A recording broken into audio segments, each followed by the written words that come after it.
Bwana Yesu asifiwe. Nambariki Mungu kwa ajili yako. Nikukaribishe katika kipindi hiki cha lunch hour, ibada ya masifu ya mchana ambayo yanaendelezwa katika ofisi au katika usharika huu wa Arusha Road KKT katika Diocese ya Dodoma. Na uko na mimi leo au wiki hii na mtumishi Alex Njau. Alex Njau ni usharika wa kanisa kuu. Na Jumatatu ya leo tutaenda kuangalia nguvu ya msamaha dhidi ya roho yenye uchungu.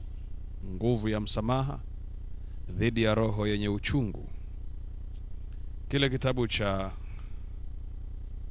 Mithali sura ya 14 na ni ule mstari wa 10. Mithali 14:10, neno la Bwana linasema, moyo hujua uchungu wa nafsi yake, wala mgeni haishiriki furaha yake. Moyo hujua uchungu wa nafsi yake, wala mgeni haishiriki furaha yake.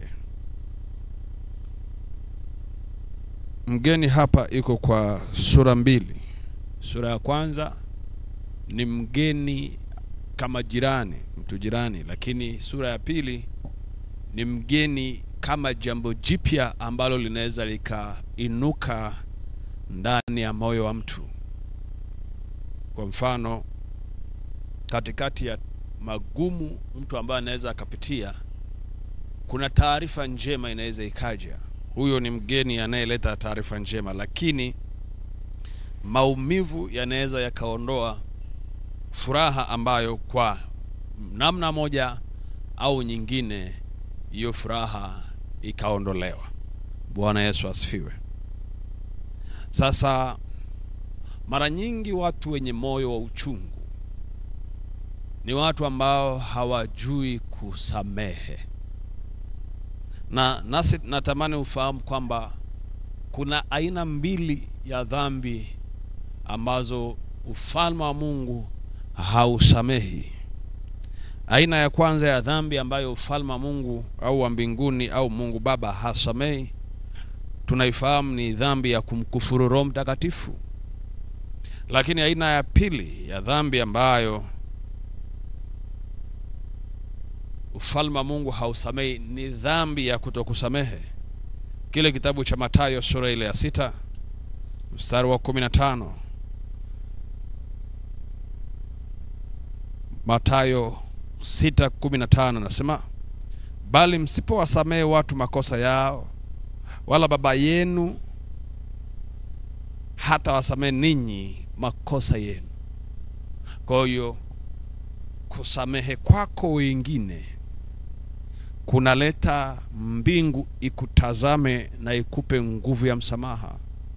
Kama kuna watu umewareject kwenye moyo wako kiwango ambacho hata kuongea nao huwezi, na ukiambiwa habari ya kusamehe unalia au unajisikia vibaya kiwango ambacho unatamani hata huyo mtu aliyekukutanisha na huyo mtu mfanyie jambo lolote, kuna shida nyingine itakuja kwako kwamba mbingu haitakupa msamaha. Mbingu haitaingiza neema ya kurehemiwa. Bwana Yesu asifiwe. Nasi tunatamani kila mmoja aingie mbinguni. Na hakuna mwanadamu ambaye hakosei. Wote tuna makosa. Na wote tunautazamia msamaha kutoka kwenye kiti cha rehema ambacho kiko mkono wa kuume wa Mungu Baba alichokalia Bwana wetu Yesu Kristo, ambaye ndiye anayetangaza, kwa sababu Bwana Yesu alisema mwana wa Adam ana uhalali wa kuwatangazia watu msamaha wa dhambi, ana uhalali wa kuwasamehe. Lakini anapotazama kwenye moyo wako hausamehi. Sasa mara nyingi watu wanasema mtumishi au hata Bwana Yesu aliulizwa hili swali, huyu mtu nimsamehe mara ngapi? Jirani yangu akinikosea nimsamehe mara ngapi? Mathayo 18, Mathayo sura ile ya 18 nianzie ule mstari wa 21. Mathayo 18:21 anasema hivi: kisha Petro akamwambia, Bwana, ndugu yangu anikose mara ngapi nami nimsamehe? Hata mara 7? Maanisha kusamehe kipindi cha Petro, au kwa mawazo ya Petro, kwa saikolojia ya Petro, ni kusamehe ambako anahesabu. Umeenda dukani umechelewa, nimekusamehe. Nimekuambia uende sehemu fulani umekataa, nimekusamehe. Ikifika mara ya 7 ni mwisho, hakuna msamaha. Lakini kwa Yesu jibu lake lilikuwa hivi, mstari wa 22. Yesu akamwambia, sikuambii hata mara 7, bali hata mara 77. Kwa sababu hii ufalme wa mbinguni umefanana na mfalme mmoja aliyetaka kufanya hesabu ya watumwa wake. Alipoanza kufanya, aliletewa mtu mmoja awiwaye talanta 10,000. Naye alipokosa cha kumlipa bwana wake, akaamuru auzwe yeye na mke wake na watoto wake na vitu vyote alivyo navyo, akalipwe ile deni.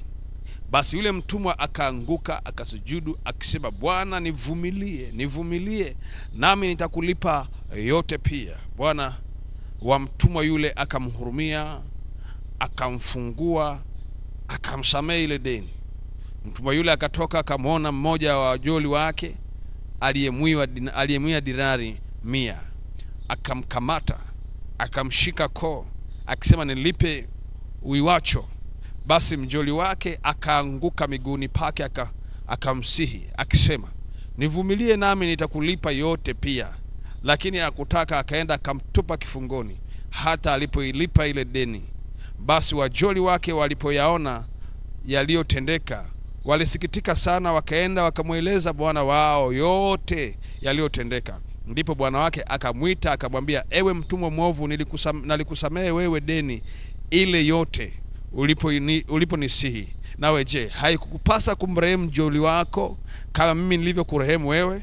Bwana wake akakadhibika, akampeleka kwa watesaji hata atakapoilipa deni ile yote. Ndivyo na Baba yangu wa mbinguni atakavyowatenda ninyi msiposamehe kwa mioyo yenu kila mtu ndugu yake. Bwana Yesu asifiwe. Unaweza ukaona kwamba huyu ndugu, bwana aliyekuwa anamdai talanta 10,000. Ni talanta ni mfumo wa madini fulani, 10,000. Lakini kuna mtu anamdai hela ndogo tu, dinari 100, ameshindwa kumsamehe.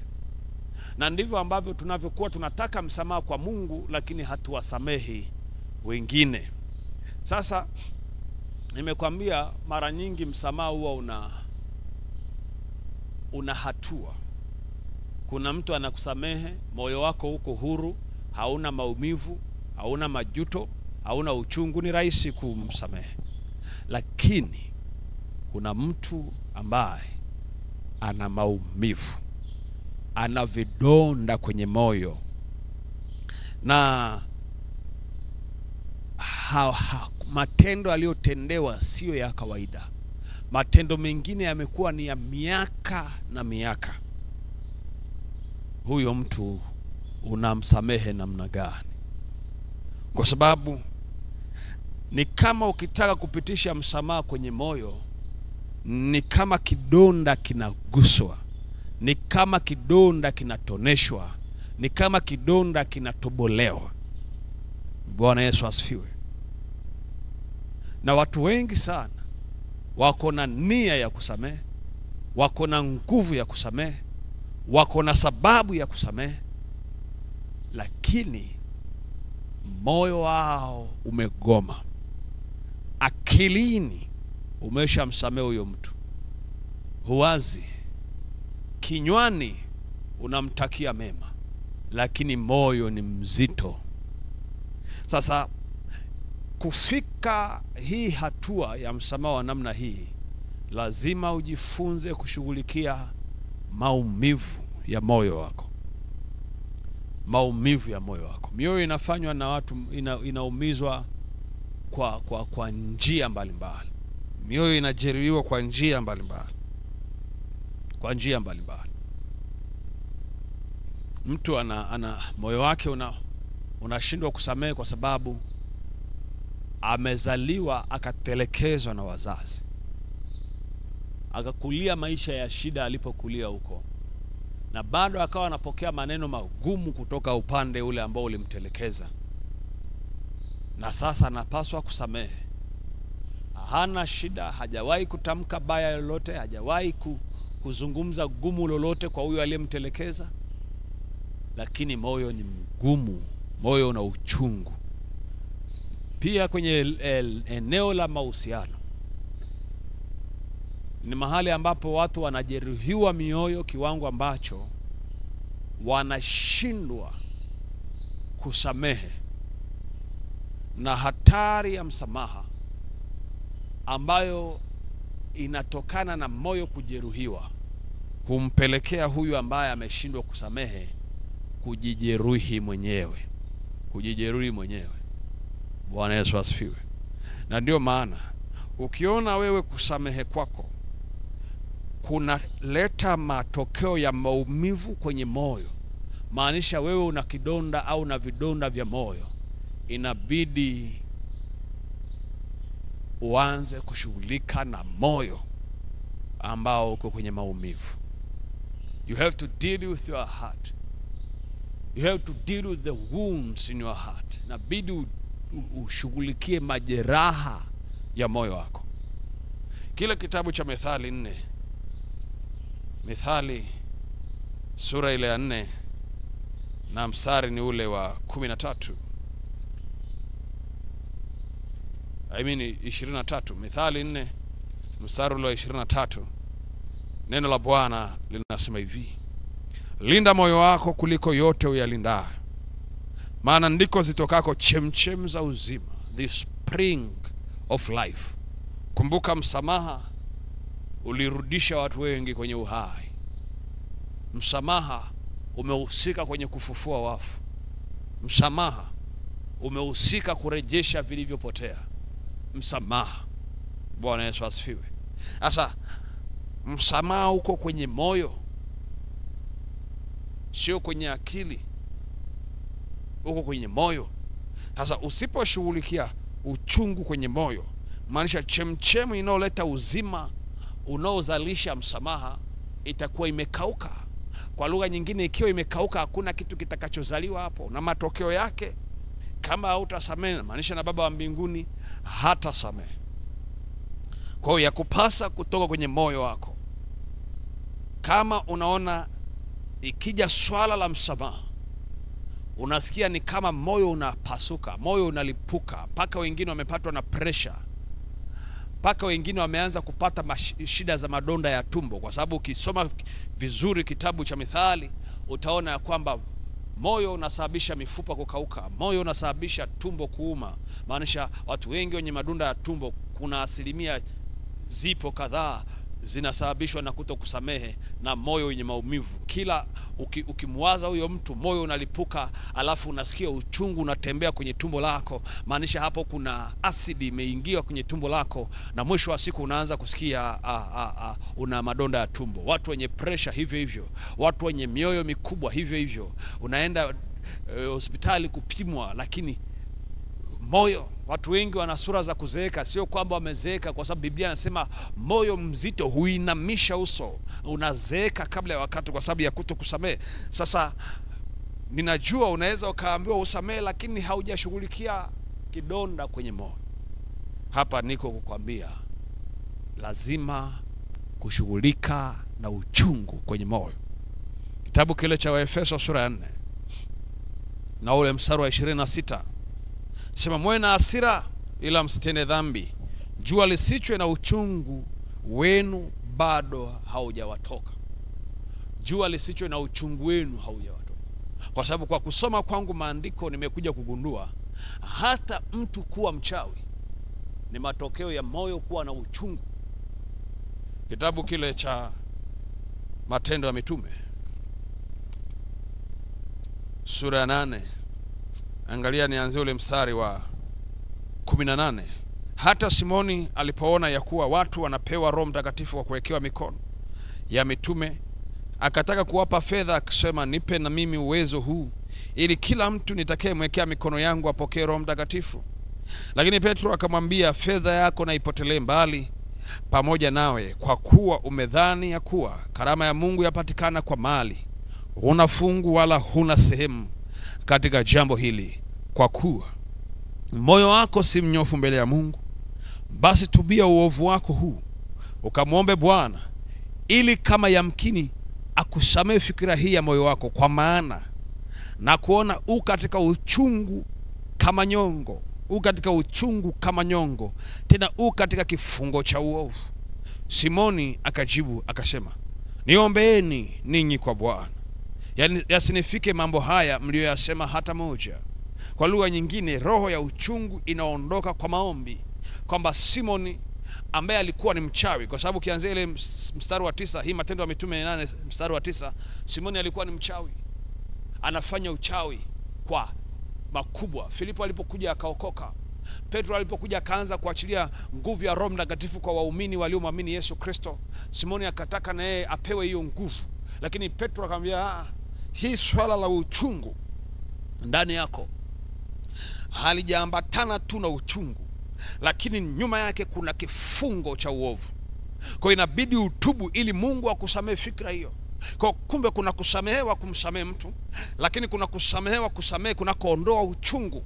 Na hiki ndicho ambacho nataka kwamba kila mmoja ajue, ya kwamba yapasa mtu aingie kwenye maombi ili asamehewe msamaha ambao unahusika na kuondoa uchungu. Kwa sababu unapoona neno likiitwa uovu ni dhambi ambayo imedumu kwa miaka kadhaa, kwamba kile kitabu cha Maombolezo 5 mstari wa 7 anasema, baba zetu walitenda dhambi, hawako na sisi tumechukua uovu wao. Kwamba uovu wa mababa leo umekuwa dhambi za mababa zinakuwa uovu kwetu. Kwa mfano, kama baba yangu hata tubia dhambi labda ya uongo, mimi kwangu ikija kwangu ile dhambi haiwi dhambi, inakuwa uovu, na ikiwa uovu inakuwa ni kifungo. Hakuna namna nitakuwa nasema ukweli, ila nitakuwa nasema uongo. Kwa inabidi niende mbele za Bwana ili anifungue, na ndivyo ambavyo imekuwa. Watu wengi mioyo yao iko kwenye kifungo cha uchungu. They can't forgive. They cannot forgive. They do not have mercy upon others. Hawana rehema kwa ajili ya wengine. Bwana Yesu asifiwe. Hawana rehema kwa ajili ya wengine. Nami ninakusihi kwa huruma zake Mungu wetu wa mbinguni, ambaye ndiye mwanzilishi wa msamaha, kwa sababu kama asingekuwa ametusamehe na ametutengenezea njia ya msamaha na rehema, hata akaweka kiti cha rehema. Na kiti cha rehema kijaanza leo kwenye Agano Jipya, kiti cha rehema kimeanza Agano la Kale, kwa sababu ndani ya ile sanduku la agano palikuwepo na kitabu cha uzima ndani, na ile fimbo ya Haruni pamoja na zile mbao mbili za Musa zenye sheria 10 za Mungu, zenye amri 10 za Mungu. Lakini juu ya ile sanduku la agano palikuwa na kiti kinachotia uvuli sanduku la agano, kinachoitwa kiti cha rehema. Maanisha Mungu ameanza kurehemu si leo, ameanza kurehemu toka Adamu, ameanza kurehemu toka Kaini. Maana kile kitendo cha kumweka alama Kaini ili mtu yoyote asimuue inaonesha ni nguvu ya rehema, pamoja na uchungu aliokuwa nao Kaini nyuma yake hata akaua, lakini nguvu ya rehema ilikuwa juu yake. Maanisha kama nyuma yetu hatutakuwa na msamaha, hatutakuwa tunafanana na baba yetu aliye mbinguni, na wala hata tusamehe, kwa sababu asili yake ameketi kwenye kiti cha rehema. Kile kitabu cha Waebrania sura ile ya 4 mstari wa 16 anasema tukikaribie kiti cha rehema kwa ujasiri ili tupate rehema na neema ya kutusaidia wakati wa mahitaji. Maanisha kuna kiti ambacho kinatuita kwa ajili ya msamaha, na Biblia inatuambia kama hatusamehe sisi wengine hatutasamehewa. Lakini kwa asilimia kubwa watu wengi hawasamehi kwa sababu mioyo yao iko na uchungu, mioyo yao iko na vidonda, mioyo yao iko na maumivu. Tunatokaje kwenye aina hii ya moyo? Tunatokaje kwenye aina hii ya uchungu, ya kibano? Hebu tuangalie maombi haya ambayo Simoni alimwambia Petro, niombeeni kwa Bwana, niombeeni kwa Bwana, niombeeni kwa Bwana. Bwana Yesu ndiye anaweza akaingia kwenye moyo wa mtu akautibu. Anaweza akaingia kwenye moyo wa mtu akafuta huo uchungu.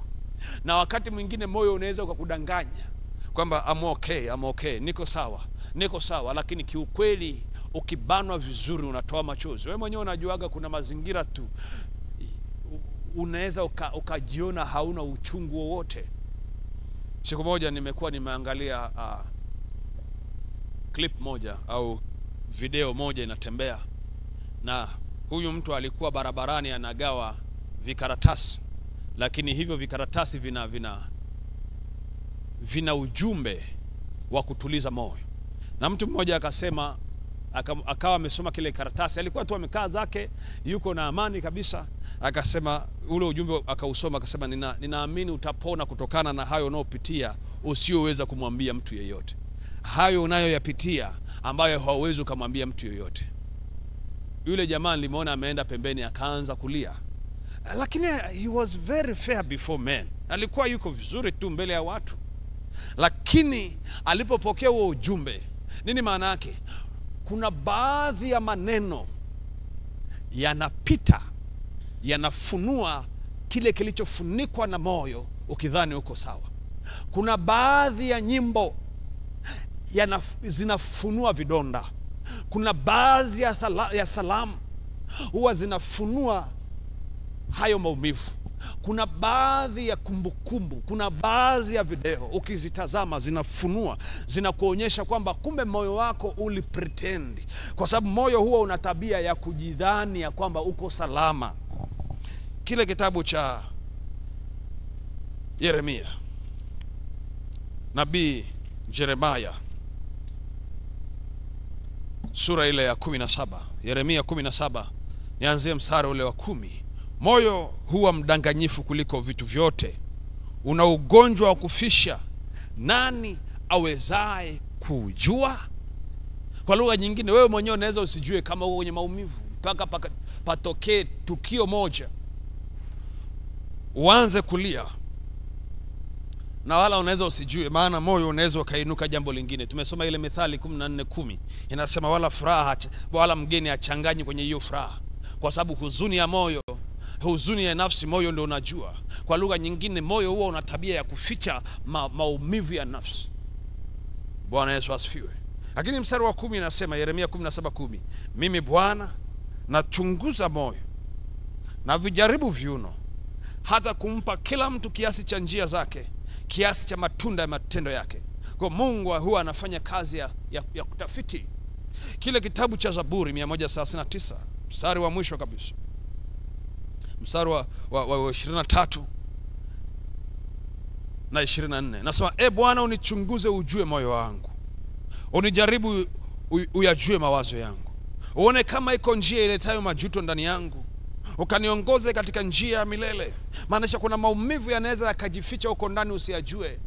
Lugha ya Kiingereza na Daudi anasema search my heart O Lord, utafiti moyo wangu, ufanyie research, angalia kama kuna vitu ambavyo mimi sivijui, kwa sababu moyo ni mdanganyifu kuliko vitu vyote. Kuna vitu vimefichika ndani yako, wewe mwenyewe haujui. Moyo huo unaibuka tu siku moja, na ndio maana kuna siku zingine unaamka usiku unalia na hujui unachokililia. Kuna siku nyingine unaamka una huzuni na haujui hiyo huzuni imesababishwa na nini. Kuna mahali, kuna kakitu huwa kanatibuka kanakuambia shida yako. Tatizo ni kwamba inapofika mahali ili uweze kusamehe, huo uchungu ndio unaamka. Daudi anasema chunguza. Na nyimbo fulani tumekuwa tunaiimba zamani, hata sasa tukiwa wadogo, sema chunguza unichunguze Bwana Yesu, ninakuomba unichunguze. Chunguza unichunguze Bwana Yesu, nakuomba unichunguza moyo wangu, chunguza. Kuna namna ambayo lazima auchunguze moyo. Ni maombi yangu kwa Bwana Yesu, kama unapitia maumivu ya moyo, moyo wako uponywe. Mimi mwenyewe sijui, kwa sababu moyo huwa mdanganyifu. Kuna mahali moyo huwa unatudanganya. Unaweza ukaufunika moyo wako. Ukisoma Biblia vizuri, kuna mahali nasema mpe maskini mvinyo ili asahau maskini wake. Kuna wakati mwingine tunatumia vitu ambavyo vinatusaulisha kama mioyo yetu ina tatizo. Kuna makundi uko nayo, kuna watu wengine wameangukia kwenye muziki, kwenye filamu, kwenye kuvuta, kwenye kunywa, lakini ni namna tu ya kuziba yale maumivu kwenye mioyo yao. Sio kwamba uko na uzima, sio kwamba umepona. Tunatamani kila mmoja apone moyo na awe mwepesi wa kusamehe, ili apate kusamehewa na Baba wa mbinguni. Lakini hiyo ndio nafasi ya kuingia kwetu mbinguni. Haijalishi umetendwa na watu wangapi. Ishara mojawapo ninaweza nitakwambia kwenye kipindi kinachokuja namna gani utajua kama moyo wako umejeruhiwa. Lakini ninachokitaka ni kumwambia Bwana, chunguza moyo wako, akutoe kwenye huo uchungu, kama Simoni alivyosema, atolewe kwenye huo uchungu, kama inavyosema Yeremia 17, moyo huwa mdanganyifu, nani awezaye kujua? Mimi Bwana nachunguza na kupima. Kwa watu chunguze, atupime. Na Mungu wa mbinguni akubariki. Mungu wa mbinguni akupe nguvu ya kusamehe. Umeshindwa kusamehe, tulia, anza kutafuta nini moyo wako, kwa nini uko kwenye uchungu. Ukiondoa uchungu, utakuwa mwepesi sana wa kusamehe. Bwana akubariki, Bwana akulinde. Uwe na wakati mwema.